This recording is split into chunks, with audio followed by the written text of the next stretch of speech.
Well, hello everyone, it's Thor, and today we're going to be taking a look at the Bitcoin chart. We haven't really checked on Bitcoin for a while.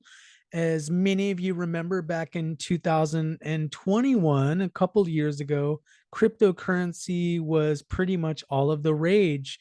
People were at home and people were getting a lot of stimulus checks, so people were buying a lot of cryptocurrency. And now we see that a lot has changed since then. So we're going to be taking a look at the Bitcoin chart today, so stay tuned for that.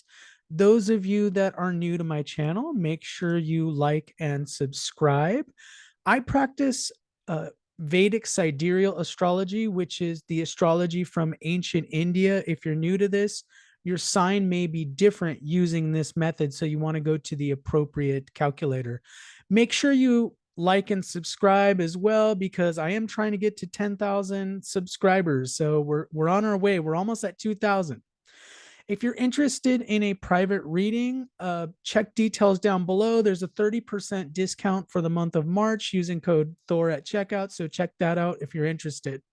Also, I'm going to give you a bit of a disclaimer. This is an astrology reading that's for entertainment purposes only. It's not meant to replace professional financial advice. So invest at your own risk. I'm not advocating you buy or sell. So, make your own decisions. But Vedic astrology is such an important tool. And I think we can get a lot of karmic insights on what's going on. So I'm going to be pulling up the Bitcoin chart. Let's take a look at Bitcoin here. So what I'm going to do is I'm going to take a look at a sub period called a Pratyantar dasha. So I'm going to take a minute to explain this. In Vedic astrology, they have mahadashas, which are really large periods. They can be from 6 to 20 years long. So it doesn't give us a whole lot of predictive power because it gives us these large periods. Then we have bhuktis, which are the sub period of that. And they tend to be, they can be anywhere from 6 months to 3 years. Okay. And now we have even a smaller sub periods called Pratyantar dashas. Okay. And that's what we're going to be looking at. So these can be several months. So it can give us a little bit more specific energy on what's going on with Bitcoin, because Bitcoin at the moment, it's in Venus Bhukti. And I'm going to clean this up for a moment. It's in Venus Bhukti, and it's going to be in Venus Bhukti all the way till the end of 2023. So that doesn't give us a whole lot of predictive power for March of 2023. So let me give you the Venus dates. Venus Bhukti, it's let's see, it entered that December of 2022, and it's going to be there until let's see, I said December of 2023. So that was a year-long Bhukti. So as you may know, I talked about this in my former video of Bitcoin. Venus is in the eighth house, which is very volatile. And as we can see, well, in the last year or so, a lot of the cryptocurrencies have suffered quite a bit in the last couple of years, so it's been a difficult time. Eighth house, remember, that means volatility. It means absolutely ups and downs. For example, you got to be careful with the eighth house. Luna was in the eighth house period when it just went to zero. So eighth house is very volatile, but eighth house can also be a rebirth type of sign as well. So keep that in mind. I feel like, based on what I see with the Pratyantar dashas, the smaller periods that we're about to talk about in a minute, I feel like it's going to be a difficult year for Bitcoin, 2023. If you've been following my other videos, I really discussed how I feel like there's a catalyst event actually this month in March. I feel like the economy is not going to be doing that good overall for 2023. So there's an old saying, many of you may remember. What is it? All ships, either they rise with the ocean or lower with the ocean. So that's what I tend to think. If the economy is in a really bad state, it's going to be very difficult for Bitcoin. But I actually feel, despite that, I feel like Bitcoin is going to still be a store of value. So if you could think about it as a storehouse of value. Okay. And I'm going to explain that in just a moment. One of the reasons I consider Bitcoin a storehouse of value is Saturn's in the second house. Okay. So second house represents stored value. Typically in a client's chart, if I see Saturn in the second house, it can represent difficulty with saving money. But on the flip side, it could show, that there's a certain amount of stability to the money as well, like a persistence and endurance that has to do with the money. So that's something to keep in mind.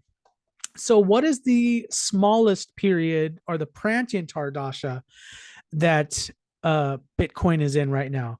Well, it's actually in Saturn. So it's in Venus Bhukti, but Saturn Prantyantar dasha. Okay. And I'm just going to abbreviate that. So Saturn Prantyantar dasha, that started December of 2022. And it is going to be going till May of 2023. So that's only from the time I make this video, that's only a couple of more months. To be specific, May 15th, 2023. So we're talking about the next 2 months. This is really where we're going to narrow down on what's going on with Bitcoin. What's going on for, March, April, and May. What do I see generally with the energies? Now, I'm not going to give you a price. We're dealing with astrological energies here. So I'm not going to sit here and give you a set price on this. But let's look at Saturn. Okay, first of all, Saturn's in the second house. Okay. So I see it again as a storehouse of value. And transiting Saturn, remember it's in the eighth house. I do feel like there's some shocking things about to happen in the economy. Let me tell you the good thing about this. I feel like the price isn't going to go that far down. I feel like it's going to be stabilized by Saturn. Okay, so next 2 months, even if things look really rocky, let's say the real estate market does a big dive, or, there's been a lot of ripples through the economy, or there's some sort of catalyst event that happens that basically throws everything in the chaos, which the eighth house represents over here, by the way. What I see is that I feel like it's going to go down, but it's not going to go down, a huge amount. It's not going to be like this is like totally wiped out. It's going to be preserved. So I feel like it's still a good storehouse of value. Okay, for 2023. I just feel like if you're buying it and you're thinking, short term, like I'm going to make some money on this. Yeah, I don't feel like if you have short term thinking, it's going to work. Now let's talk about the houses that Saturn rules. So it's in the second house, which can be very conservative about price, but Saturn rules, the seventh house, and it rules the eighth house, and it's activating all these planets, okay, in its houses. So that's something to think about. It's activating all those planets. And, Rahu's involved, which is a malefic. Mercury's involved, which rules the 12th house. That's malefic. Jupiter's involved, which rules the 6th house. That's a malefic house. So I'm not seeing, I feel like, the 7th house, it's, it in traditional astrology, it's the marriage house. It can be associated with career promotions and so forth. But to me, when I'm looking at the seventh house, the eighth house being activated, and the planets that are being activated, I'm not quite seeing some big gain. I don't see it. I feel like it's going to be rough. The next couple months, I feel like it's going to be rough, but I feel like it's going to withstand the shock of whatever's happening. Okay. Now the next Prantyantar dasha is going to be Mercury period. Okay. So Mercury, we're going to go a little bit ahead. Mercury is going to be from February of 2023 to October of 2023. Okay.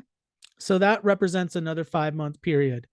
I don't feel like that period's a good period either, because Mercury rules the 12th house and the 3rd house. And it's in the 7th house here, and it's associated with Rahu, which magnifies the effects even more because it's with Rahu. Okay. Remember, the 3rd house and the 12th house in astrology, the 3rd house is actually considered a mild malefic house. The 3rd house is considered a house of effort, an upachaya house, if for those of you that have studied astrology. And then Mercury also rules the 12th house of Gemini. That's associated with losses. So again, these planetary periods, it's in the Saturn period for the next 2 months.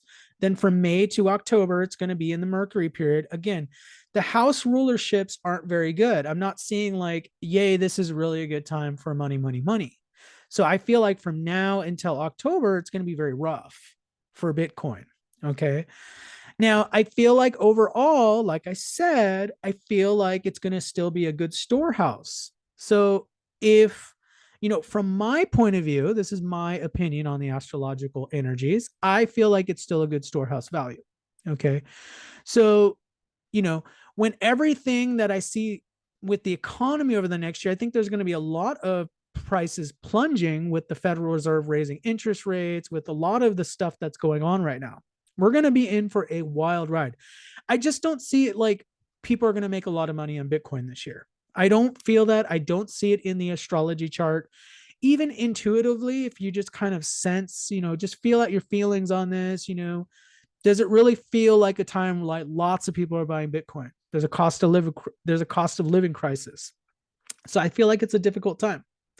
So thank you for watching. Of course, this is my opinion on the astrological energies. We'll see what happens.